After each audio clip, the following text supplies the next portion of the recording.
नमस्कार, आप देख रहे हैं अर्पण न्यूज़। और राजधानी दिल्ली में विधानसभा चुनाव हैं। 5 फरवरी को चुनाव होने हैं और चुनाव से पहले हम तमाम जगहों पर जाकर लोगों से बातचीत कर रहे हैं, कैंडिडेट से मिल रहे हैं और लोगों से ये जानने की कोशिश कर रहे हैं कि दिल्ली में माहौल क्या है। हाल फिलहाल राजधानी दिल्ली के पटपड़गंज इलाके में हम आए हैं। राजधानी दिल्ली के पटपड़गंज इलाके से मनीष सिसोदिया, जो आम आदमी पार्टी के दिग्गज नेता माने जाते हैं, और मनीष सिसोदिया जो कि डिप्टी सीएम भी रहे हैं, उनका टिकट बदल जाता है या कहें कि टिकट कट जाता है। और टिकट कटने के बाद आम आदमी पार्टी को एक ऐसे कैंडिडेट को लाना पड़ता है जिसका नाम अरविंद ओझा है, जो कि सोशल मीडिया का जाना माना चेहरा है। और उसके बावजूद भी आम आदमी पार्टी कहीं ना कहीं श्योर नजर नहीं आ रही है। आखिर इस बौखलाहट की वजह क्या है? लोग क्या मनीष सिसोदिया से परेशान हैं या फिर उनको टक्कर देने वाले जो कैंडिडेट हैं पटपड़गंज विधानसभा क्षेत्र के बीजेपी के, उनमें कोई ऐसी खास बात है जिसकी वजह से ये बौखलाहट आम आदमी पार्टी के राष्ट्रीय संयोजक अरविंद केजरीवाल में भी नजर आ रही हैं? हाल फिलहाल पटपड़गंज विधानसभा क्षेत्र से जो प्रत्याशी हैं रवि नेगी जी, उनका जो सोशल मीडिया कैंपेनिंग देखते हैं और उनकी चुनाव प्रक्रिया को जो फॉलो कर रहे हैं, जो लीड कर रहे हैं, मैं कहूँगा गिरीश अरोड़ा जी हमारे साथ हैं और उनसे बातचीत कर जानेंगे कि क्या माहौल चल रहा है। गिरीश जी, बहुत बहुत स्वागत है आपका। धन्यवाद जी। पहले तो मैं आप जैसे बीजेपी का अभी कैंपेनिंग भी देख रहे हैं और जो ये विधानसभा क्षेत्र है पटपड़गंज, ये काफ़ी चर्चाओं में बना रहा क्योंकि सोशल मीडिया के दौर में एक सोशल मीडिया चेहरे को लाया जाता है और मनीष सिसोदिया, जिन्हें शिक्षा क्रांति का जनक कहा जाता है, उनकी अचानक सीट कट जाती है। क्या सर वजह है? वजह बिल्कुल साफ है। देखिए, रवि नेगी, ये नाम रविंदर सिंह नेगी वो नाम है जो जिसको कोई नहीं जानता था एक टाइम पे। जब मनीष सिसोदिया दिल्ली के उप मंत्री थे, मतलब डिप्टी चीफ मिनिस्टर थे, उस टाइम पे फर्स्ट टाइम रवि नेगी जैसे एक नॉर्मल साधारण आदमी ने आके उनको चुनौती दी और मात्र 3200 वोटों से वो रवि नेगी जी रह गए। और इसका इतना इम्पैक्ट पड़ा, इतना प्रभाव पड़ा कि मनीष सिसोदिया डर के मारे अपनी सीट छोड़ के जंगपुरा एक्सटेंशन में चले गए। आप सोचिए कि एक चीफ मिनिस्टर, जो रूलिंग पार्टी का चीफ मिनिस्टर होता है, उसको एक आम आदमी, मतलब नॉर्मल साधारण आदमी आता है, अपना उनके खिलाफ लड़ता है और लड़ने के बाद उनका इम्पैक्ट ऐसा पड़ता है कि वो डर जाते हैं और अपनी सीट छोड़ के जंगपुरा में जाना पड़ता है। यही सबसे बड़ा एक रीज़न है। देखिए, यहाँ पर जिन मनीष सिसोदिया को लेकर हाल फिलहाल वो जेल भी गए थे थोड़े दिन पहले, एक दावा ठोका जाता है और दावा सिंपली आम आदमी पार्टी ये करती है कि मनीष सिसोदिया शिक्षा क्रांति के जनक हैं। उन्होंने शिक्षा को नए स्तर पर ले जाकर दिल्ली के स्कूलों को बेहतर कर दिया। लेकिन वहीं ऐसी क्या रीज़न है कि अगर उन्होंने शिक्षा के क्षेत्र में काम किया होता तो उन्हें अपनी सीट छोड़कर भागनी पड़ती? अच्छा सर, इलाके की बात करें पटपड़गंज विधानसभा क्षेत्र की, जहां से मनीष सिसोदिया निकाले गए हैं, क्या वहां का हाल है सर? हालात बद से बदतर है। आपको अगर हम शिक्षा जनक के बात करते हैं कि भाई शिक्षा में इन्होंने बहुत अत्यंत बढ़िया काम किया है, तो हमारे यहाँ मयूर विहार फेस 1 में पॉकेट 4 में एक स्कूल है जिसका उद्घाटन इन्होंने स्विमिंग पूल का किया था। आज जाके उस स्विमिंग पूल का हालात देख लीजिए। जो क्लासरूम्स हैं वो बहुत गंदे हालात में हैं। मैं तो कहूँगा सिसोदिया जी में अगर थोड़ी सी भी हिम्मत है, हमसे आके डिबेट करें। मैं एक साधारण एक संगठन का सिपाही हूँ। मैं खुले में उनको चैलेंज करता हूँ सिसोदिया जी को, जो वो अपने काम की तारीफ करते हैं, काम की बात करते हैं कि मैंने शिक्षा में काम किया, मैंने अपने क्षेत्र में इतना काम किया और लोग मेरे से बहुत खुश हैं। पहली बात तो उनको छोड़ के भागना, अगर वो खुश लोग हैं तो उनको अपना क्षेत्र छोड़ के भागना नहीं पड़ता जंगपुरा में। दूसरा, अगर उन्होंने काम किया है तो आके देखें। लोग इतने त्राही हैं, हर जगह कूड़ा है, नाले खुले पड़े हैं और रोडों की हालत तो इतनी बद से बदतर है, पूछिए मत। मैं उनको चैलेंज करता हूं, आइए हमारे से डिबेट कीजिए, हमारे सामने बैठिए, अपने काम हमारे को बताइए, आपने क्या काम किया हमारे एरिया में। इसी वजह से उनको यहाँ से छोड़ के भागना पड़ा।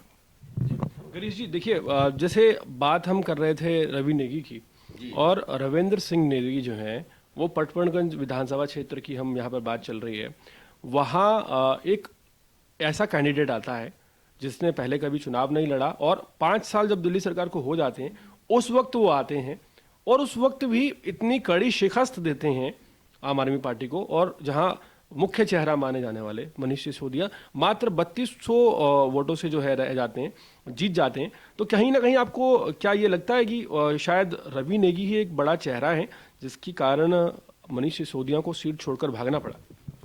इंसान अपने व्यक्तित्व, अपने काम से जाना जाते हैं, और रविंदर सिंह नेगी उर्फ रवि नेगी अपने काम से जाने गए हैं। मैं आपको इसलिए बता रहा हूं, जब ये पहली बार आके इन्होंने डिप्टी सीएम के खिलाफ अपना इलेक्शन लड़ा था और इतनी मेहनत करी थी, लोगों को समझाया था, बताया था, जिसकी वजह से मात्र 3200 वोट, देखिए इतने बड़े विधानसभा में 3200 वोटों की कोई कीमत नहीं होती, और वो भी तब जब आप डिप्टी सीएम के खिलाफ लड़ रहे हैं।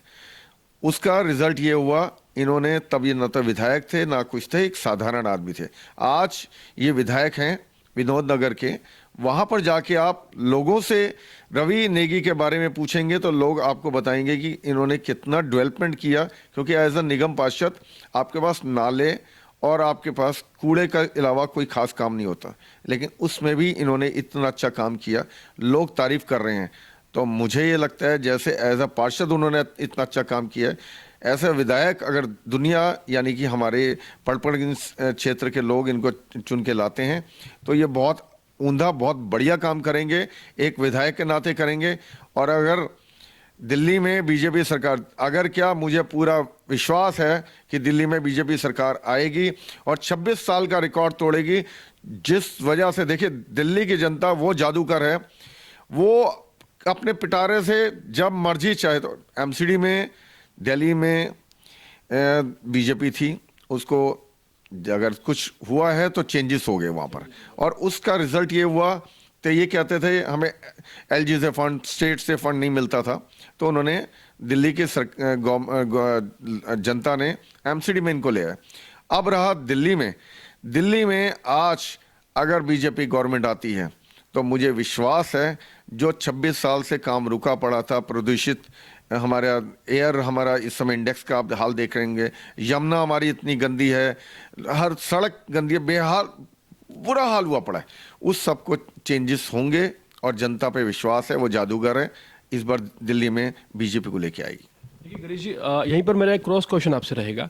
जहां एक तरफ आम आदमी पार्टी घोषणाओं का अंबार लगा चुकी है, एक के बाद एक बड़ी घोषणाएं, जिसकी एक अफीम ऐसी छटा दी उन्होंने कि अब शायद मजबूरी में सभी पार्टियों को देना पड़ेगा। वहीं दूसरी तरफ मोदी जी कहते हैं कि आपका जो वोट होगा दिल्ली वालों का, वो आप ये सोच कर दीजिए कि मोदी को वोट दे रहे हैं। क्या लगता है कि मोदी के नाम पर कितने आपको चांसेस लगते हैं दिल्ली में वोटिंग जो है वो बीजेपी के खाते में जाएगी?